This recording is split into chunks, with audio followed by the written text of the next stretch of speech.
So म्हणता-म्हणता 1 जानेवारी 2026 सुद्धा सुरू झालं आणि डे 1 मिशन 6090चं पण सुरू झालं. आता मिशन 6090 काय आहे किंवा म्हणजे बऱ्याच गोष्टी नाही माहिती विद्यार्थ्यांना. त्यांनी आधीचे व्हिडिओ सगळे व्यवस्थित जाऊन बघा. Instagramचं पेज आणि YouTubeचे शॉर्ट्स बघितले नसतील तर इथे येऊन काहीच फायदा नाही. कारण सगळे मी छोट्या व्हिडिओजमध्ये खूप चांगल्या पद्धतीने एक्सप्लेन केलेले आहे. आज आहे डे 1 तर डे 1 मध्ये आता सगळ्यात महत्त्वाची गोष्ट काय आहे तर ती मी प्रॉपरली सांगतो. प्रॉपर व्हिडिओ हा शांततेने बघा कारण रोज हेच फॉलो करायचं आजचा प्रॉपर व्हिडिओ समजला तर मग बाकीच्या गोष्टी व्यवस्थित समजू शकतात. सो तुम्हाला सगळ्यात महत्त्वाचं शेड्यूलनुसार आज ग्रॅव्हिटेशन आहे. तर ग्रॅव्हिटेशनमध्ये तुम्हाला सगळ्यात महत्त्वाचं की कोणते-कोणते पॉइंट्स पेजवरून करायचे आहेत. पेज नंबर 1 आणि 2 वरून कोणता पॉइंट करायचा हे सगळं मी इथं क्लिअरली सांगितलेलं आहे. ह्या पॉइंटबद्दल तुम्हाला थोडीफार आयडिया असली पाहिजे. ह्या पॉइंटमध्ये काय फॉर एक्झाम्पल जर मी बोललो सर्क्युलर मोशन आणि सेंट्रिपिटल फोर्समध्ये काय फरक आहे? तर तो तुम्हाला मला सांगता आला पाहिजे 1 मार्कासाठी किंवा 2 मार्कासाठी. एक लक्षात घ्या इथे जे पॉइंट्स लिहिलेत याचा अर्थ सगळ्यात महत्त्वाचं की हे नाहीये की तुम्हाला हे 3 आणि 2 मार्कासाठी लिहायचंय. हे का केलंय मी किंवा हे सगळे पॉइंट्स का काढले पेज वाईज याचं कारण खूप सोपं आहे. कारण तुम्हाला प्रत्येक पॉइंट माहीत पाहिजे की माझ्या पुस्तकात आहे. कारण सगळ्यात महत्त्वाचं की जो पेपर बनणार आहे तो पेपर धड्याच्या आतून म्हणजे लेसनच्या आतमधून बनणार आहे. So you have to keep in mind that जर लेसनच्या आतून बनतोय तर लेसनच्या आतमधून बनत असताना मला प्रत्येक गोष्टीचा अंदाज माहीत असला पाहिजे. त्यासाठी प्रत्येक म्हणजे बोलतात ना काही-काही मुलांना हे पण माहीत नसेल की स्केल बॅलन्सेस म्हणजे आता हा जो टॉपिक आहे हा ॲक्टिव्हिटी बेस्ड असतो. पण हा टॉपिक माहीत नाहीये. ओके. त्याच्यानंतर linking with Kepler's third law, Newton's law. पान नंबर 5 वरती केप्लर्स लॉ कुठून आला? हा लई मोठा म्हणजे स्कॅमच आहे असं वाटतो. काहीतरीच आहे. पान नंबर 5 वरती सुद्धा केप्लरचा थर्ड लॉ रिलेट केलाय कशासाठी? इन्व्हर्स स्क्वेअर लॉ म्हणतो. इन्व्हर्स स्क्वेअर लॉचा जर प्रश्न आला, तर मग तो सोडवायचा कसा? तो तिथून सोडवायचा आहे. तर बऱ्याच गोष्टी ज्या मुलांना माहीत नाही, ते पेज वाईज आता पेज नंबर 14 वरती ह्या दोन गोष्टी आत्तापर्यंत कोणत्याच परीक्षेला म्हणजे शाळेमध्ये एवढे पेपर लिहिलेत 1 वर्ष. एका वर्षामध्ये ह्या 2 गोष्टी नाहीच माहिती. जर पेपरला गिव्ह रिझनला व्हाय एस्ट्रोनॉट्स फ्लोट किंवा एस्ट्रोनॉट्स वरती गेल्यानंतर फ्लोट का होतात? जर असं गिव्ह रिझन आलं तरी त्याचा आन्सर आपल्याला लिहिता येणार नाही. कारण आपल्याला माहीतच नाही ते आपल्या पुस्तकात आहे.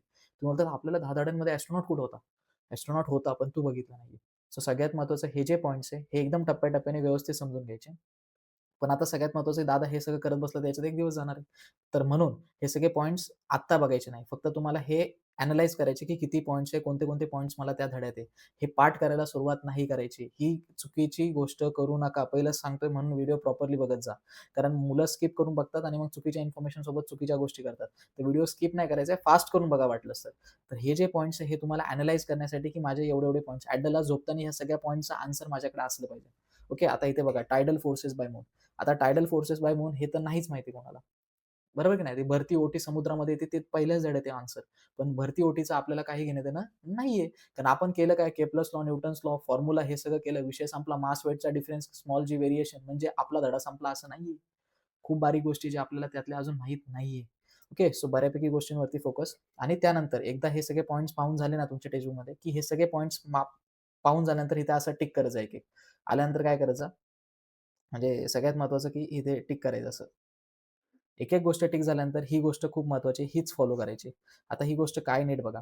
सगळ्यात पहिलं तुम्हाला पी-वाय-क्यूज बघायचे. म्हणजे ग्रॅव्हिटेशन धड्याचे बघायचे. येड्यावानी सायन्स 1चे पी-वाय-क्यूज बघत बसू नका. 2020चा पेपर, 22चा, 25चा, 24चा असं नका बघत बसू. फक्त गुरुत्वाकर्षण, ग्रॅव्हिटेशनच्या रिलेटेड तुम्हाला तो धडा बघायचा आहे. त्याच्यानंतर सॉल्व्ह मिनिमम 3 प्रॅक्टिस पेपर्स. आता हे 3 प्रॅक्टिस पेपर्स कुठे अवेलेबल आहे हे सगळं मी सांगणार आहे. सो बऱ्यापैकी इथं नीट लक्ष द्या. एक-एक गोष्ट करायची. त्याच्यातला एक कोणता तरी डिफिकल्ट असला पाहिजे. सगळे ईझी सोडवत बसू नका. आणि तुमच्याकडे अवेलेबल असतील तर तुम्ही ते वापरू शकता. सगळ्यात महत्त्वाचं जिथून तुम्हाला कोणत्या गोष्टी अवेलेबल आहेत त्या सगळ्या तिथून वापरा. ज्या गोष्टी समजल्या नाही त्या YouTubeच्या कोणत्या पण चॅनलवरून समजून घ्या, क्लासेसमधून समजून घ्या, तुमच्या शाळेमधून शिक्षकांकडून समजून घ्या. कोणाकडूनही समजून घ्या. पण हे शेड्यूल फॉलो झालं पाहिजे. त्यानंतर जे प्रॅक्टिस पेपरमध्ये तुम्ही पाहिले, ते सगळं तुम्ही मार्क केले टेक्स्टबुकमध्ये. टेक्स्टबुकमध्ये मार्क करून दुसऱ्या कलरच्या पेनने मार्क करायचा. आत्तापर्यंत जो पेन वापरलाय कलरचा तो वापरायचा नाहीये. हे लक्षात असू द्या. प्रॅक्टिस पेपर बघितल्यानंतर प्रॅक्टिस पेपरमध्ये जे क्वेशन्स आलेत, ते क्वेशन्स कोणत्या पानावरून आलेत, कोणत्या कन्सेप्टमधून आले, तिथे जाऊन ती गोष्ट मला मार्क करायची आहे. इकडे नीट बघा, मी इथेच आहे. त्यानंतर स्टडी मार्क कॉन्सेप्ट म्हणजे जे तुम्ही मार्क केलेत, जे मार्क करतो ना आपण टेचूमध्ये, त्याचा अभ्यास सुरू करायचा. अभ्यास झाल्यानंतर नंतर प्रॅक्टिस पेपर सोडवायला घ्यायचा. हाताने लिहायला सुरुवात करायची. आता ऑब्जेक्टिव्ह लिहित नाही बसायचं. ऑब्जेक्टिव्ह तिथेच प्रिंटआउट काढायची. प्रिंटआउट काढून तिथेच सोडवायचा. तिथेच सोडवायचा. ऑब्जेक्टिव्ह सोडवत बसायचं नाही. ऑब्जेक्टिव्हज तिथेच लिहायचे. त्यानंतर मग काय करायचं 1 ए, 1 बी जिथे एक-एक लाईनीची आहेत उत्तरं तिथेच लिहायची. वेळ वाया घालवायचा नाही. जिथे मोठे आन्सर लिहिण्याची गरज पडते ती करायची. काही-काही ॲक्टिव्हिटीज त्याच्यातच आहेत. ते तिथेच भरायचे. जेणेकरून आपला वेळ वाचतो आणि प्रॅक्टिस. आता हे जे आन्सर लिहिलेत हे तुमच्या क्लासेसमध्ये तुमच्या बोलतात ना शिक्षकांकडे म्हणजे जिथे तुम्ही क्लासला आहात, जिथे तुम्ही ज्या शाळेमध्ये तुम्ही आहात तिथे शिक्षकांकडून ते चेक करून घ्यायचे. आता शिक्षकांकडून जर ती गोष्ट चेक करून घेतली आणि जर ती बऱ्यापैकी चुकीची म्हणजे बोलतात ना चुकीची ठरली, तर मग आता ती राईट कुठून करायची? त्याची आन्सर की देखील सुद्धा अवेलेबल आहे.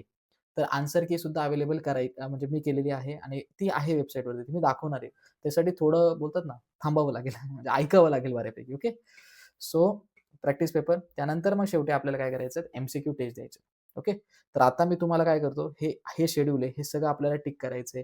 हे सगळ्या पॉइंट्स अॅनलाईज करायचे पाठ नाही करायचे.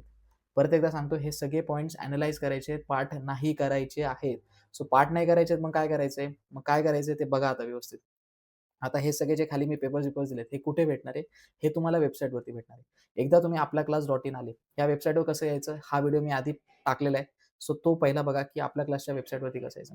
इथे आल्यानंतर हे बघा वरती हेडरमध्ये तुम्हाला वरती दिसत असेल माझा कर्सर फिरतोय. कर्सर म्हणजे हा जो एरो आहे हा फिरतोय. डॅशबोर्डवरती जायचंय. डॅशबोर्डवरती गेल्यानंतर इथं माझं क्लास 10th अकाउंट मी बनवून ठेवलंय माझं 10वीचं. मग इथे सौरभ दादाचं क्लास 10चं अकाउंट आहे. इथं तुमचं नाव येतं. इथं क्लास 10चं अकाउंट आहे. इथे मी काय करणार आहे, इम्पोर्टंट बोर्ड्स पेपरवरती डाउनलोड करणार आहे. डाउनलोड केल्यानंतर इथे माझ्या शेड्यूलनुसार मला सायन्स 1चा अभ्यास करायचा आहे. सायन्स 1चा अभ्यास करताना मला चॅप्टर निवडायचा आहे. मग चॅप्टर निवडत असताना मी ग्रॅव्हिटेशन निवडणार आहे, कारण माझ्या शेड्यूलमध्ये आज ग्रॅव्हिटेशन आहे. ग्रॅव्हिटेशन निवडल्यानंतर इथे चॅप्टरचे प्रॅक्टिस पेपर आहे. इथं प्रॅक्टिस शीट्स आहे. शीट्स म्हणजे काय आकृतीवाले जे प्रश्न आहेत. त्यानंतर क्वेश्चन बँक आहे. क्वेश्चन बँक नंतर इथे आहे chapters MCQ test. Okay. So ह्या ज्या गोष्टी आहेत म्हणजे ह्या 4 गोष्टी आहेत. इथे अजून एक गोष्ट ॲड होते ती तुम्हाला लवकरच कळेल. इथे आहे चॅप्टर प्रॅक्टिस पेपर्स. तर चॅप्टर प्रॅक्टिस पेपर्समध्ये गेल्यानंतर सगळ्यात महत्त्वाचं तुम्हाला 20 मार्काचा पाहिजे, 40 मार्काचा पाहिजे हा इथे सिलेक्ट करायचा. हे ऑल करू नका बघू कन्फ्युजन होतं मुलांना. 20 मार्काचा, 40 मार्काचा लक्षात ठेवायचा. आता 40 मार्काचा तुम्हाला ईझी सोडवायचा. आता मला माहीत नाही प्रत्येकाची काय आहे. तर 3 लेव्हलचे पेपर आहे आपल्याकडे. ज्यांना टॉपरच यायचंय त्यांनी बॅलन्स पेपर सोडवायचा प्रयत्न करायचा आहे. ज्यांना ठीक आहे 30 पर्यंत पोहोचायचे 35 पर्यंत त्यांनी मीडियम पेपर सोडवायचा आहे. आणि ज्यांना 20च्या वरती जायचे दादा सायन्समध्ये पास होण्याचं यार हे नाही. त्यांनी ईझी सोडवा. ओके. पण ज्यांना टॉप करायचंय महाराष्ट्रामध्ये किंवा त्यांनी तिन्ही सोडवले तरी चालतील. आता 40 मार्काचा ईझी लेव्हलचा इंग्लिश. आता हा इंग्लिशचा पेपर आहे. मग आता मराठी केलं तर इथे मराठीचा पेपर येतो. तुम्ही नीट पाहिलं तर समजेल. नाहीतर मग काय होणार आहे, तो मोठा प्रॉब्लेम होणार आहे. सो इथे इंग्लिश, मराठी ह्या 2 गोष्टी अवेलेबल आहेत. सेमीवाल्यांसाठी, मराठी मीडियमसाठी सुद्धा काम केलेलं आहे मी. सो इंग्लिश आहे. इंग्लिशवरती इथे तुम्हाला काय करायचं मी पेपर दाखवतो. तुम्ही डाउनलोड करू शकता. आता इथे हा पेपर आलेला आहे. हा पेपर तुम्ही प्रिंट आउट काढून बऱ्यापैकी काय करू शकता, हा बोर्ड्स फॉर्मॅटमध्ये पेपर आहे. तुम्ही नीट पाहिलं ना, हा पूर्णपणे बोर्ड्स फॉर्मॅटमध्ये म्हणजे हा बऱ्यापैकी तुम्हाला बोर्ड्स फॉर्मॅटमध्ये दिसतो. आहे आणि तुम्ही सॉल्व्ह करू शकता. आता हा झाला पेपर. आता पेपर झाल्यानंतर आहे ना, लगेच त्याच्या खाली तुम्हाला आन्सर की भेटते. 40 मार्काचा ईझी इंग्लिशमध्ये आता मी आन्सर करणार आहे.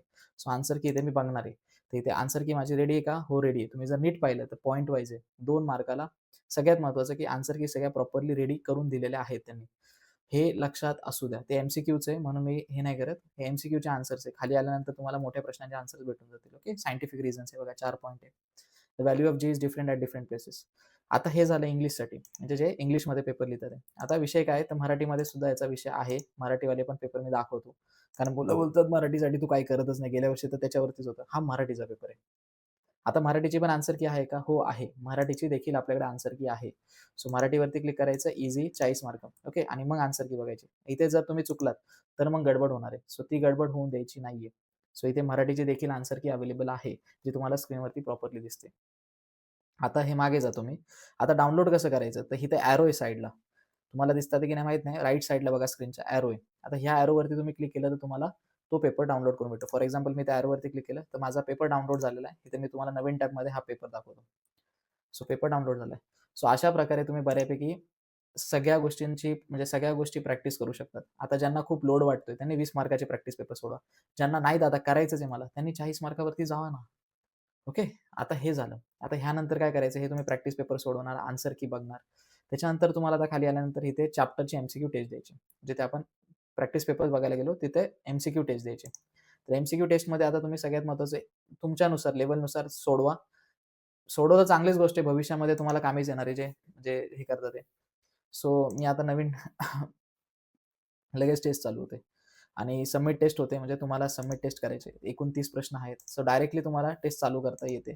फॉर एक्झाम्पल आपण ईझी केली होती. मी थोडीशी आता हार्ड करतो. तिथे जाऊन चॅप्टर एम-सी-क्यू टेस्ट. हार्डवरती जायचं आहे, स्टार्ट करायचं आहे. स्टार्ट केल्यानंतर स्टार्ट. इथे सगळे नियम आहे. ह्या अटी-बिटी सगळ्या वाचून घ्या, की काय-काय आहे. ओके. आणि कुठे-कुठे कामाला नाही. कोणत्या-कोणत्या परीक्षेला आपल्याला ह्या टेस्ट सगळ्या कामाला येतात ते सगळं दिलंय. आता स्टार्ट टेस्टवरती जाणार मी आणि त्यानंतर हार्डला थोडा टाईम जास्त दिला. इथे बघा तुम्हाला कर्सर दिसत असेल माझ्या लेफ्ट साइडला इथे 44 मिनिटांचा टायमर पण चालू झालाय. 30 क्वेशन आहे आणि त्याच्यानंतर मग एक-एक क्वेशन करून तुम्हाला नेक्स्टला जायचंय. इथे नेक्स्ट आहे. नेक्स्ट आहे. सबमिट पण टेस्ट करू शकता. 28 प्रश्न मी अनआन्सर केले. सबमिट केल्यानंतर सगळ्यात महत्त्वाचं तुम्हाला रिझल्ट भेटतो प्रॉपरली. रिझल्ट भेटल्यानंतर भरपूर काही गोष्टी भेटतात. ग्राफ भेटतो. आता आपण वाटलंच तर हे रिव्ह्यू करूया, की तुम्ही किती बऱ्यापैकी चुकलेत आणि किती काय. तर इथे ग्राफ बघा म्हणजे टायमर सुद्धा येतो, की किती टाईम लागलाय. तर हे सगळं प्रॉपरली तुम्ही जाऊन बघू शकता आय थिंक सो आणि तुम्ही बघावं. म्हणजे ही गोष्ट बऱ्यापैकी खूप चांगली आहे आणि बघा आणि त्यानंतर उद्या पुन्हा या. आपण डे 2चं शेड्यूल सुद्धा करणार आहोत. ओके. सो उद्याचा व्हिडिओ नक्की बघा आणि हे झाल्यानंतर तुम्ही मागे बऱ्यापैकी प्रॅक्टिस पेपर्स, ॲक्टिव्हिटी शीट सुद्धा देऊ शकता. तर हे एम-सी-क्यूजचं आहे. पण तुम्ही जेव्हा बॅकला जाल, तर तुम्हाला एक इथे अवेलेबल आहे प्रॅक्टिस शीट सुद्धा. तर हे प्रॅक्टिस शीट सुद्धा तुम्ही बघू शकता. म्हणजे इंग्लिशची हवी तुम्हाला, एम-सी-क्यूची पण शीट आहे. आता फॉर एक्झाम्पल सगळ्यांना मोबाईल भेटत नाही किंवा हे टेस्ट देता येत नाही. तुम्ही डायरेक्टली एम-सी-क्यू शीट्स काय करू शकता, डाउनलोड करू शकता आणि तुम्ही घरी सोडू शकता. म्हणजे घरी सोडू शकता. कारण एम-सी-क्यूमध्ये काय होतात, मार्क जातात. तर त्यामुळे ही गोष्ट आपण अवेलेबल केली. एकदा नाही समजले, पुन्हा एकदा हा व्हिडिओ व्यवस्थित स्टार्टिंगपासून बघा. म्हणजे समजेल. ओके. भेटूया उद्याच्या भागात आणि नक्की फॉलो कराल असं मला वाटतं आणि शेअर तर झालंच पाहिजे आणि सबस्क्राईब तर झालंच पाहिजे. कारण नेक्स्ट व्हिडिओ भेटणार कसा मग? सबस्क्राईब करून ठेवा आणि शेअर नक्की करा. ओके.